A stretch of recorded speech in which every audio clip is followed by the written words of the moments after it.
Let me now bring on board Rajat Rajgadia, Director Research with Motilal Oswal Securities. Rajat, morning. Thank you for joining us. Rajat, how would you map this week's price action? 2 days of uptick followed by a very bad day of nasty price action. Hi, good morning. Well, I think yesterday's selling definitely made people quite nervous, and more importantly, a lot of the questions have now started coming up whether we are going to see a few more days of FII selling, because this has always been the most tricky question. They have been huge buyers over the last 15 months, and whenever you see any signs of pause in that buying, it starts creating its own disturbance in the market.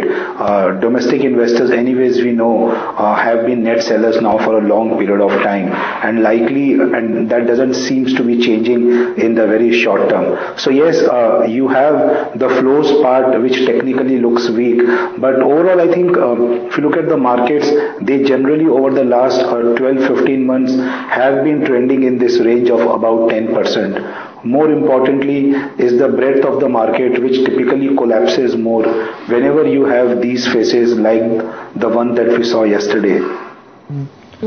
But Rajat, where could the selling stop? I mean, sure enough, it is the FII selling which is getting pretty vicious as the days approach. But do you think a bottom around 5,500 or even 5,400 are levels that we could see in this bout of weakness? Well, there is really no level in mind where selling will stop, because selling generally is not a function of till what level those sellers would like to keep on selling. It's more a function of events, and I think last 3 months have been very important, because these 3 months have seen a new series of downgrades that have happened from the macro level to the corporate earnings, and somewhere the markets are getting realigned to that. Secondly, we need the effective transmission of monetary easing into the system, because that hasn't happened at all in the last 12 months. While RBI has cut rates by 100 basis points, the bank's base rates have been down by just 20-30 basis points. So there is virtually no monetary easing which has happened into the system. Some of these factors, if they don't change and the downgrade cycle continue, then I fear that there is no level at which the selling will stop, because if people want to sell, if FIs have put in $30-35 billion in the last 15 months, they haven't sold even $1 billion yet. Rajat, I've never heard you that bearish before ever. Your comments are scaring me. No, I'm not. I'm just trying to point one basic fact that I'm myself been surprised by the downgrades that we have seen both at the macro and at the corporate level. I think somewhere in December, January, I was believing that the earnings downgrade cycle at least seems to have taken a pause. But between December and now, the earnings at the aggregate have again seen a downgrade of almost 3%. For FY13 versus a growth rate of 7-8%, now we are looking at a growth rate of sub 5%. The numbers are more scary right now on the growth front. I think somewhere maybe the markets have been factoring in this for a while, because of which they have been ranged. But my key point here is that if FIIs are turning to be net seller in this market for even few days more, right, then I think we need to take stock of till what levels they can sell here. Let's talk about a pocket where there is scope for upgrade, not a downgrade. Large cap IT as a space. Do you think this time around Infosys could surprise everyone on the upside, and IT sector per se is in for a big earnings upgrade? Well, yeah, in fact, this is one of the exceptions this quarter where almost all the companies in our universe in IT have seen some marginal upgrade for FY14. And this is not driven by any currency change. Our currency assumptions remain stable in a band of 53-54. It's more driven by slightly better top line growth estimates that we are modeling in. So IT would be the sector which is looking good. Upgrades are continuing in an otherwise environment where downgrades are the flavor of the season. But somewhere I think that is also getting priced in when you look at the stocks, because these stocks have been reasonably big outperformers in the market. I would think that the top line growth assumptions for FY14 FY14 are coming closer to what these companies are likely to guide for, at least in the first half of FY14. The further upgrades in the numbers here only come if you see some maybe another 4-5% weakness at the currency level, which at least at this point of time we are not thinking in. So more or less I think the upgrades are tiny, but more importantly there is no downgrade in the sector, which is what is holding on. Rajat, what is it that you make out of the mid-cap end of the market? Because most of these stocks are now trading close to the 2008 lows, and it's alarming considering we're stepping into an earnings season wherein in any case last quarter wasn't the best of the lot for the mid-cap end of the market. Well, I think we are now coming to a stage where many of these mid-caps will have to seriously restructure, deleverage their balance sheets, and we have started seeing that process now happening, right from IVRCLs to Future Group and many other names that we keep on hearing. This round of fall into the markets will definitely force many of these companies to further deleverage, because the market is in a very punishing mood. If you look at the last 3 years, the sectors which have outperformed are all the ones which have cash on the balance sheet, and the sectors which have been going down are the ones which are either leverage or where the earnings are cyclical. I think you see another 2 quarters of this subduedness in the market, and the amount of restructuring or deleveraging exercise will just pick up into the system. That is one. Secondly, the first point that I mentioned earlier, that there is no effective transmission of monetary easing that has happened in the system. You need the system rates, not the RBI rates, but the lending rates to come down by at least 100 basis points to provide any breathing space on the interest cost to these mid-caps, because many of these companies' interest costs would now start hitting above the EBITDA level for these companies, right? So there is virtually no relief that they are seeing on any front. Feb and March phenomena, I think a lot of the phenomena could have been technical also. We saw a big sell-off in many of these names. But some of these names which are doing well, for example, Pantaloon, which has done reasonably good restructuring, PSU banks, which have also got hammered badly, stocks like Jayaprakash, which are also down 40%. I think several of these mid-caps, just 1 or 2 favorable news flows can provide some reasonably good return in them. You're absolutely right, Rajat, that policy transmission in fact is a big issue. So home lenders, car buyers, they are still feeling the rate pinch, and the real transmission. I know you track that stock with a magnifying glass, and Indian markets have written an official obituary for Hero MotoCorp. But do you think it is time to think differently, and it is time to put money to work in Hero MotoCorp? It is still world's biggest two-wheeler maker. They have 43% market share of the two-wheeler market. The stock has a strong dividend yield, and the P multiple based on FY15 estimates are looking extremely attractive.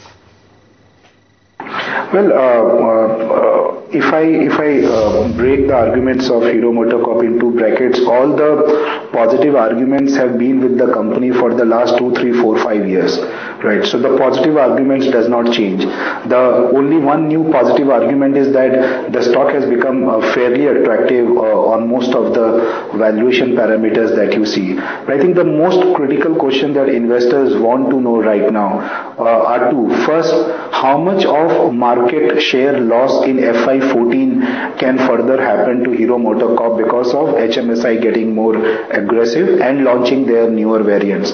And secondly, what kind of success story you would like to spin out of the export story that they've just started rolling out over the next 2-3 years? These are some very, very structural fundamental questions which we cannot find an answer maybe in a month or in a quarter. You probably will have to monitor events closely, and it may take 12 months to get a definitive answer. Till that time, I think you will see shades of outperformances and underperformances. The strong balance sheet, the very strong franchisee caps any downside in the stock from here. But the upside is a function of you getting definitive answers to some of these questions. So how would you position yourself? I mean, Rajat, up until now we've seen IT actually move up and a handful of perhaps pharma and FMCG names. Is it time to actually cash out and wait for better opportunities in the market, start nibbling into the already strengthening pockets, which is IT, pharma and FMCG? Or do you think now there are stocks in the Nifty 50 which do provide good value and one can start nibbling in? Well, I think most of the time we look for absolute return ideas. We believe that wherever stocks don't offer any upside to our target prices, despite they having some defensive nature, we generally don't push them. And the stocks where after this correction there is a reasonably good upside, we would like to buy them, even though we know that the next 10% move in those stocks could be challenging. So just to be more specific, within the consumer, if I look at most of our target prices, there's hardly any upside, but just that they are not falling, so they are providing some cushion to the portfolios. We are right now no buyers in that pack. In pharma, we are very stock specific, whether be it stocks like Cadila, Lupin, Divi's, the individual stories we like more rather than the sector as a whole. Technology as a pack we definitely like. We think that Infosys can continue to surprise or show better recovery, dividend payouts can improve, and valuations have room to move up. Same is the case with a stock like Tech Mahindra, which has seen some volatility, but I think the underlying thesis remains the same. Within the beaten down names, I think energy as a pack is something which is starting to look interesting now. The diesel under recovery is now at one of the lowest levels of just about 6 rupees, and in our view will further come down.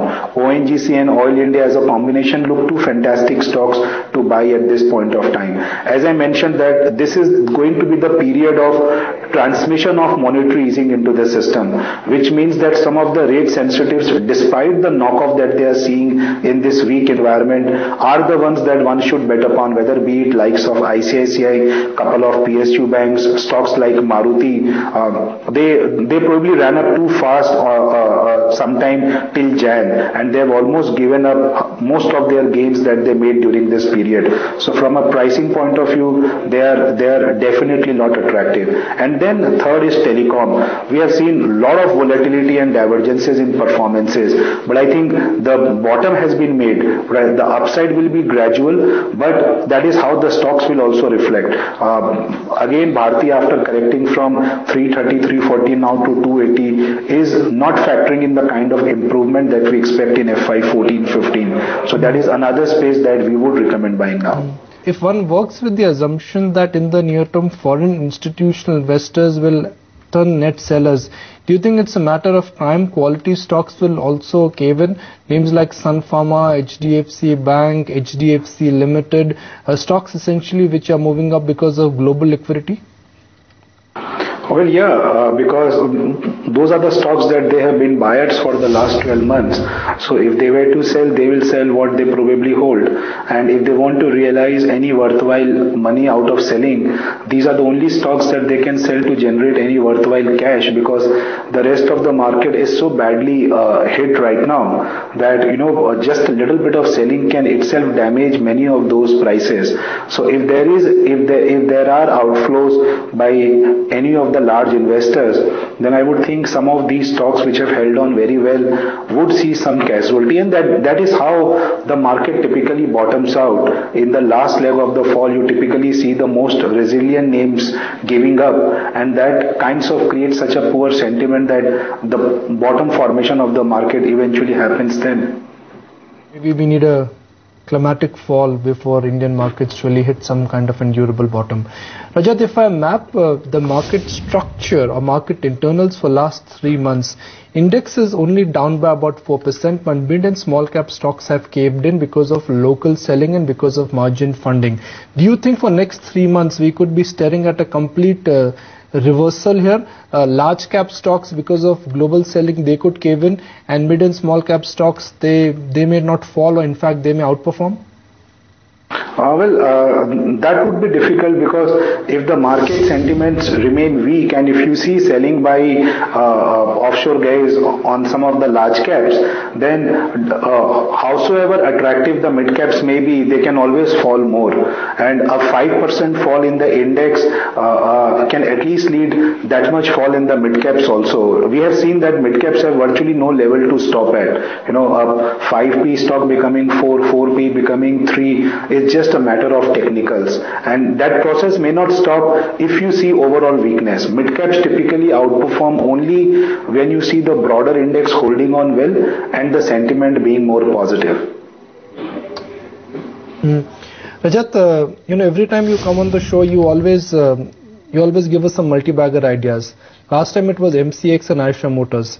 Let's extend that list.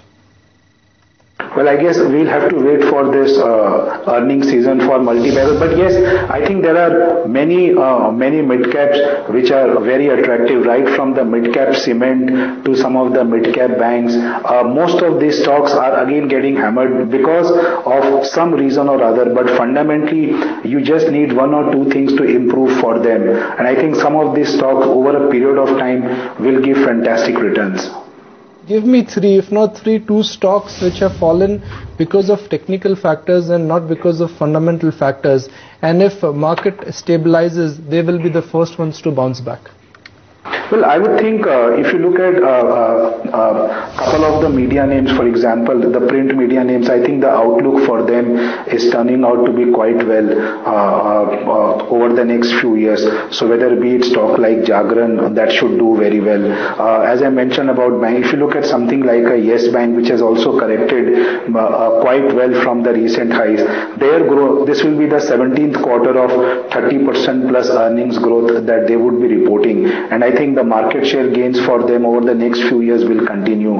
So that stock will still keep on compounding at the earnings that it will keep on doing. Look at a couple of mid-cap PSU bank, for example, something like an OBC. This quarter, they would be the only PSU bank which would be reporting a YOY growth in profits in our estimate, and now it is at 0.5 times book.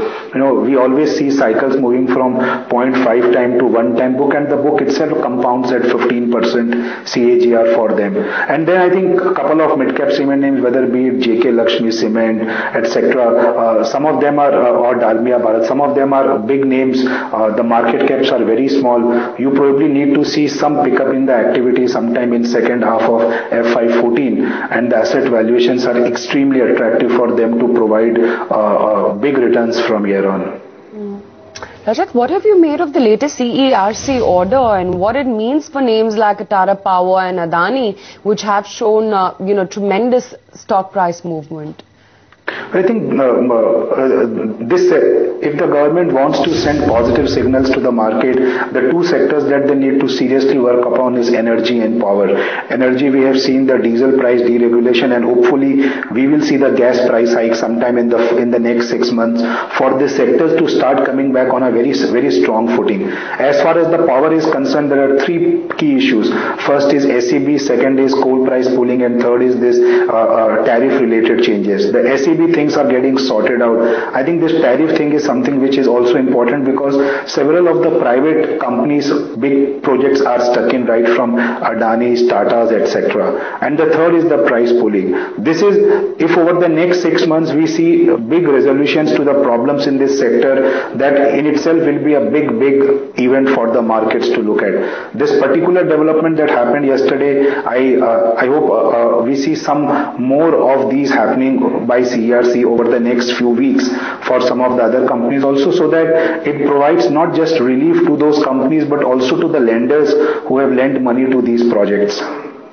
Fair point, Rajat. Let you go on that note. Really appreciate you taking the time out and joining us today on this show.